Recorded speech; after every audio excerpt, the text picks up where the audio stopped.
After a month into the Idaho investigation, police are releasing facts about how they bagged victims' hands, a given for any homicide investigation, which makes one wonder why even mention that fact at all, makes one wonder if in fact, this is heading towards being a cold case. University of Iowa students, the mystery continues here. Police trying to track down now a white Hyundai car like the one on the left that was spotted near the murder scene. And we're getting new information from the local coroner.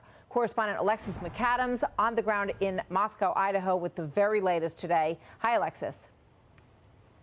Hi, Martha. Yeah, the coroner here in Idaho tells me that investigators did put paper bags on the victims' hands inside of the home before they moved the bodies, which is critical to preserve DNA evidence. The hands, Martha, are so important in this investigation because if these victims were able to try and fight off the killer, they could have that killer's DNA, like their hair, skin, or blood, underneath their fingernails, which is now being tested. Take a look here. This is the latest video that we've had on the ground here. You can see the layout of the crime scene. 1 month later, still no suspect, motive, or a murder weapon. The bodies found hours after investigators say Maddie and Kaylee were killed on the 3rd floor, Ethan and Xana on the 2nd, and those 2 surviving roommates who say they were sleeping were found uninjured on the 1st floor.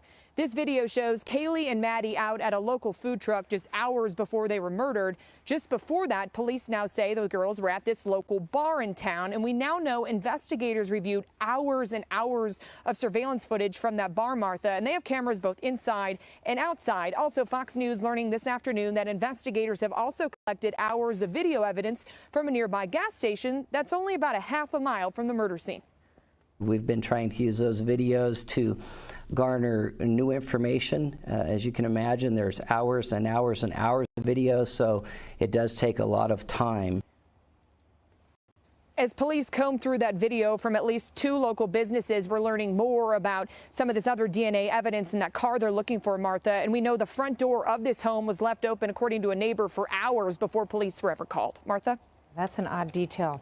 Alexis, thank you very much.